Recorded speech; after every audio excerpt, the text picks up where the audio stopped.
దేవుని వాక్యాన్ని ధ్యానం చేసుకుందాం. బైబిల్లో రాసినది, నిన్ను పిలిచిన వాడు నమ్మదగిన దేవుడు. చూడండి ప్రియమైన దేవుని బిడ్డలారా, మనుషులు మనల్ని అనేకులు పిలుస్తారు.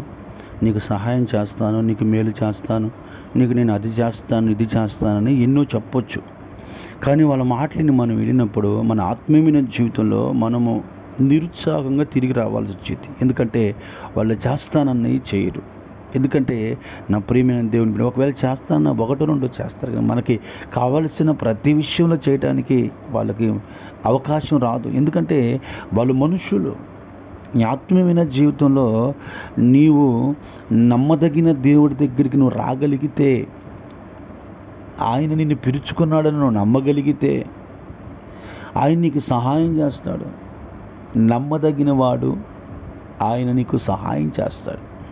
నిన్ను పిలిచిన వాడు నమ్మదగిన వాడు. దేవుడు పిలిచాడు, నిన్ను దర్శనం ద్వారా పిలిచాడు, వాక్యము ద్వారా పిలిచాడు, కళల ద్వారా పిలిచాడు. అందుకని నువ్వు ఆయన రక్తంలో కడగబడిన వ్యక్తి కనుక, ఆయన కొరకు బ్రతుకుతున్న వ్యక్తి కనుక, ఆయన నమ్మటం కనుక నువ్వు అలవాటు చేసుకోగలిగితే, నమ్మగలిగితే ఆయన నీ పట్ల అద్భుతమైన కార్యములు జరిగిస్తాడు. ఏ విషయంలో నువ్వు బలహీనంగా ఉన్న దేవుడు నేను విడిపిస్తాడు.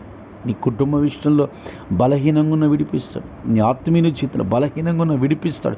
ఎందుకంటే ఆయన నమ్మదగిన దేవుడు. ఆయనని నమ్ముకున్న వాళ్ళకి ఆయన ఏది కొరత చేయడు. ఈరోజు నీ ఆత్మీయ జీవితంలో నువ్వు ఒకవేళ ఏ సమస్యలతో ఉన్నా ఆయన నమ్ముకో, నీ పట్ల ఆయన కార్యం జరిగిస్తాడు. ప్రపంచంలో ఎవ్వరు నమ్మదగిన వాళ్ళు కాదు. మనం ఆరాధిస్తున్న దేవుడు మాత్రమే నమ్మదగినవాడు. ఆయన పేరు నజరేయుడైన యేసు. ఆయన నమ్ముకో, నీ సమస్యలన్నీ దేవుడు పరిష్కరిస్తాడు. నిన్ను నీ కుటుంబాన్ని అన్ని విషయాలు దేవుడు దీవించి ఆశీర్వదించుడుగాక. ఆమేన్.